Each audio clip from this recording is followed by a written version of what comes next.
Air beriak tanda tak dalam, air diam menghanyutkan. Izinkan saya ucapkan salam untuk para hadirin sekalian. Assalamualaikum warahmatullahi wabarakatuh. Alhamdulillah, alhamdulillahilladzi kana bi'ibadihi khabiran basiran. Tabarakalladzi ja'ala fis sama'i burujan wa ja'ala fiha sirajan wa qamaran muniran. Asyhadu an la ilaha illallah wahdahu la syarikalah wa asyhadu anna Muhammadan abduhu wa rasuluhu la nabiyya ba'da. Pertama-tama, marilah kita panjatkan puja dan puji syukur kita atas kehadirat Allah Subhanahu wa Ta'ala yang mana telah menjadikan semuanya berpasang-pasangan. Matahari dengan bulan, langit dengan bumi, laki-laki dengan perempuan, suami dengan istri, dua pasang mata, dua pasang telinga, dan lain-lain yang tak bisa saya sebutkan satu-satu.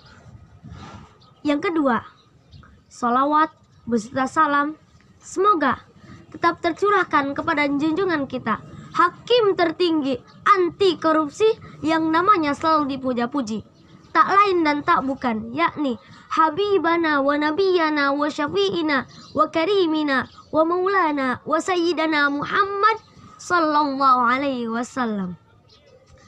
Pada kesempatan yang berbahagia ini, saya akan membawakan suatu pidato yang bertema meneladani akhlak Rasulullah sallallahu alaihi wasallam. Teman-teman, apakah kalian tahu siapa itu Rasulullah sallallahu alaihi wasallam? Rasulullah sallallahu alaihi wasallam adalah nabi terakhir yang diutus oleh Allah kepada umat akhir zaman, yakni kita-kita ini. Rasulullah sallallahu alaihi wasallam merupakan uswatun hasanah bagi kita.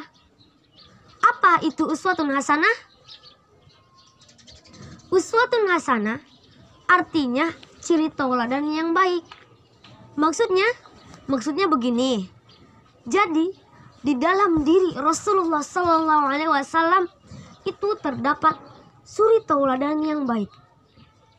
Sebagaimana firman Allah dalam surat Al-Ahzab ayat 21 yang berbunyi, Bismillahirrahmanirrahim. Laqad kana lakum fi Rasulillahi uswatun hasanatun liman kana yarjullaha wal yawmal akhir wa dzakarallaha katsira.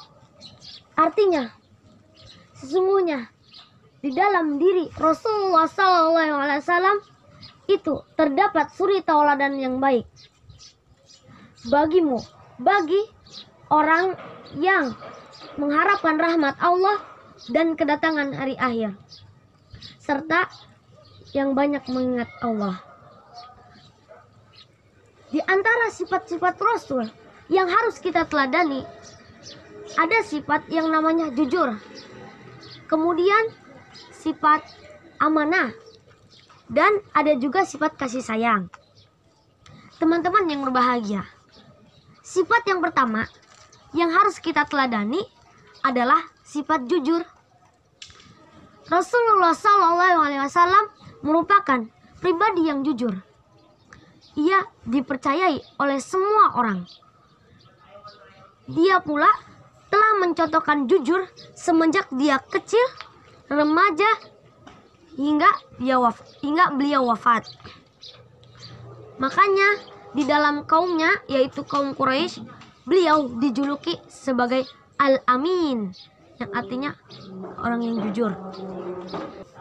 Sifat yang kedua yang harus kita contoh dari pribadi Rasulullah SAW adalah sifat amanah.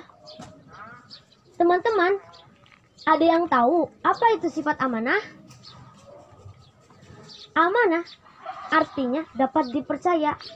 Rasulullah SAW dapat dipercaya oleh semua orang. dari keluarganya sampai beliau dipercayai oleh umat muslim. Teman-teman yang dirahmati Allah, sifat yang ketiga yang harus kita teladani juga, yaitu sifat kasih sayang. Kasih sayang Rasul begitu besar sekali, sampai-sampainya beliau tidak hanya mengasih sayangi kepada manusia, tapi beliau juga memiliki sifat kasih sayang kepada binatang, tumbuh-tumbuhan, dan lain-lain. Sebagaimana contoh saat beliau sedang memberi makan unta dan keledainya, beliau mengusap-usap kedua binatang tersebut. Kedua binatang tersebut. Di antara para sahabat ada yang bertanya, "Ya Rasulullah, apakah perbuatan baik terhadap binatang akan mendapatkan pahala?" Rasulullah Shallallahu Alaihi Wasallam menjawab, "Setiap perbuatan baik kepada makhluk hidup pasti akan mendatangkan pahala." Teman-teman yang dirahmati Allah, jadi kesimpulan dari pidato saya yakni di dalam diri Rasulullah SAW sudah terdapat suri tauladan yang baik bagi kita. Oleh karena itu, marilah kita bersama-sama meneladani sifat yang terdapat dalam diri Rasulullah SAW. Sebelum akhir, saya punya satu pantun. Di sini gunung, di sana gunung, di tengah-tengahnya ada upil. Jangan bingung, yang penting berani untuk tampil. Wassalamualaikum warahmatullahi wabarakatuh.